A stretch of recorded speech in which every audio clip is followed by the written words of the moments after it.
Today we are going to see about microbial pesticides. I am Dr. Sugita, Assistant Professor working in Karunya Institute of Technology and Sciences, Coimbatore. In today's lecture, we are going to study biopesticides and its types, why we have to go for biopesticides, types of biopesticides like bacterial biopesticides, viral biopesticides and fungal biopesticides. What are biopesticides? Biopesticides are certain types of pesticides derived from natural materials as animals, plants, bacteria and certain minerals. It includes microbial pesticides, biochemical pesticides and plant incorporated protectants. What is microbial pesticides? That is, microorganisms have the ability to control pests are categorized under microbial pesticides. The naturally occurring substances that could able to control pests and are pesticidal in nature are called as biochemical pesticides. The substances produced by the plants which are containing the added genetic material by genetic engineering, we call it as plant incorporated protectants. Why we have to go for biopesticides?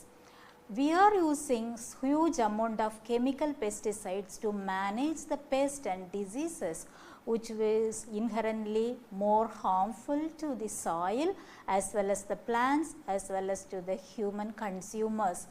These biopesticides are less harmful than the chemical pesticides. Moreover, they have a narrow target range and they have a very specific mode of action. They are often effective in small quantities. They decompose quickly and they do not leave any residues that are problematic. They are completely safe to humans and the environment than the conventional pesticides. So, it is an alternative go for a safer planet and for one health. What do you mean by microbial pesticides? Microbial pesticides, it contain a group microorganisms or their products such as bacteria, fungus, virus, even protozoa or algae as the active ingredient. They can suppress the pest by producing either a toxin which is specific to the host or cause a disease, or it can prevent the establishment of other microbes through competition and other modes of action. These microbial pesticides can be categorized into bacterial biopesticides, viral biopesticides and fungal biopesticides based on the group or nature of the group of the microbe. The first one is bacterial biopesticides. This is the most widely known microbial pesticides. The typical example is Bacillus thuringiensis and its subspecies. It can able to control diverse insect species in cabbage, potato, corn and other crops. It produces a protein which is harmful to the specific insect pest.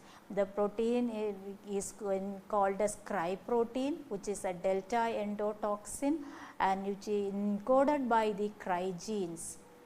There are different types of these bacterial biopesticides. For example, cryptaliferous spore formers, the typical example is Bacillus thuringiensis. Obligate pathogens, the example is Bacillus papillae.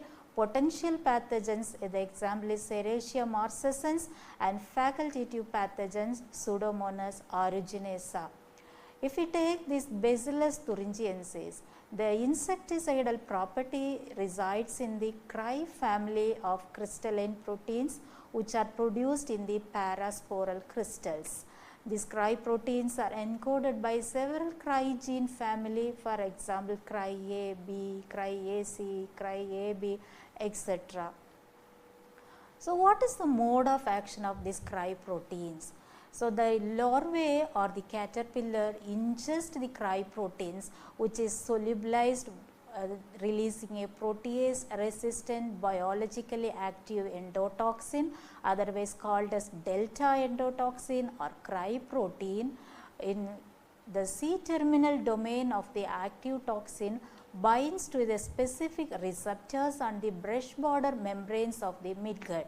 It is followed by the insertion of the hydrophobic region of the toxin into the cell membrane. Now, there is a disruption created due to this osmotic balance in the which leads to transmembrane pores. Ultimately, the cell lysis occurs, which leads to leakage of the gut contents. This induces starvation and causes lethal septicemia of the target pest. Ultimately, the targeted pest will die. In this picture, you can see the parasporal bodies. As we all know, this endospore is present inside the bacterial cell. Along with that, we can see a parasporal inclusion which produces the delta endotoxin.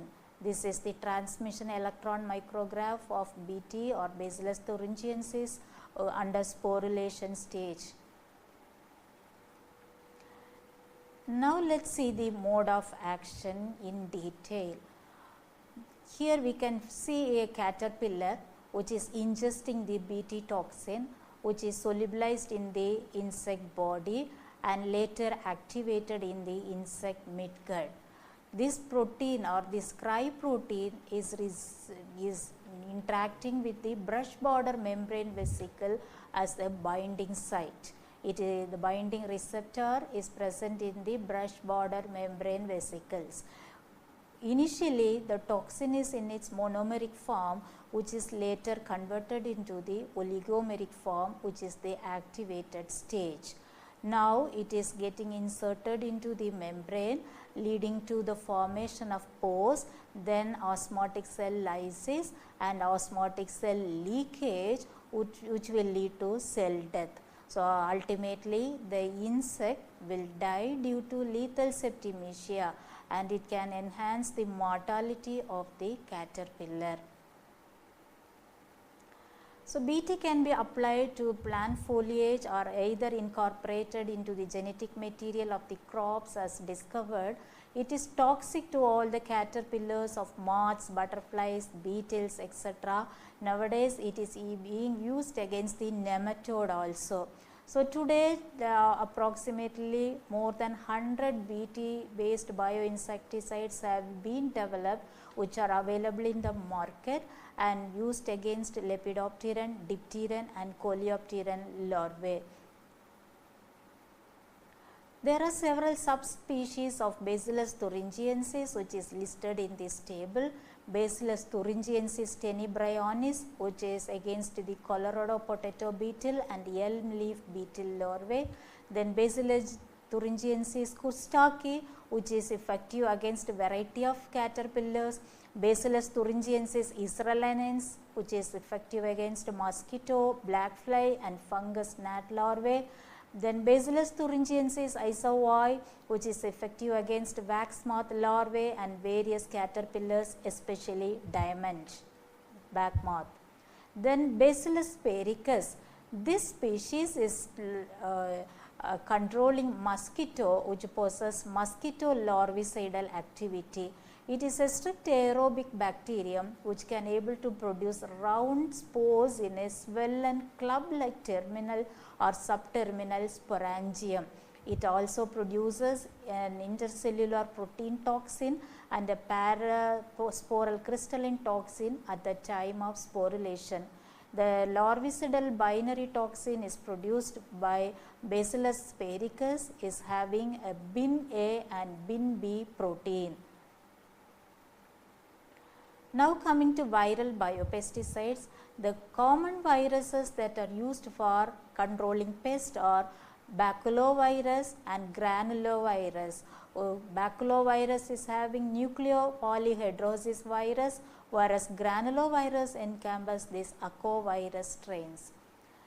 These viral biopesticides develop occlusion bodies that are the protein lattices which protect the infectious viral particles after releasing into the environment. That is why the virus could able to survive at any environment, and it can able to survive long term even after the death of the host. A virion is an entire virus particle which is having an outer protein shell called a capsid and an inner core of nucleic acid. It may be either DNA or an RNA.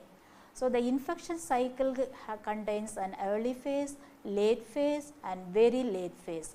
Early phase is up to 6 hours of post infection, late phase 6 to 24 hours of post infection, whereas very late phase is up to 72 hours of post infection. What is the mode of action of nucleopolyhedrosis virus? Here the variants of NPVs are usually occluded within each occlusion body which develop polyhedral bodies, whereas the GV virion is occluded in a small occlusion body to generate granules. So, it can infect the nuclei and produce hundreds as well as thousands of granules per cell. Both these virus can able to create enzootic and they can cause a depletion in the pest population which can create a significant impact on the economic threshold of the pest. Now, we can see the mode of action of this NPV or baculovirus. The larvae, once it ingests the viral particle, there will be a dissolving of protein capsule in the midgut which can able to release the virions. Now, the virions will infect the larvae through the midgut cells and the virus start replicating inside the host cell and form new occluded viral particles. Once the new occluded viral particles are released after the death of the larvae, it can able to infect another healthy larvae. The cycle continues and it can able to control the pest up to the threshold level. Now, we can see some of the success stories of this baculovirus. In the year 1975, the first insecticidal viral preparation was released as Elcar. It was introduced by the company Santos. It is the preparation containing the NPV which is specific to Heliothis which is affecting Zea mays. It is a broad range baculovirus and even infect many species belonging to the genera Helicoverpa. Then followed by another product HSSNPV. It provides control over cotton bollworm, pest belonging to these genera attacking soybean, sorghum, maize, tomato and beans. Another success of baculovirus is Anticarsia gematalis nucleopolyhedrovirus. It is used to control the velvet bean caterpillar in soybean in Brazil which caused huge economic losses. So, it is having economical, ecological and social impact. Now, let us move on to entomopathogenic fungi or the fungal biopesticides.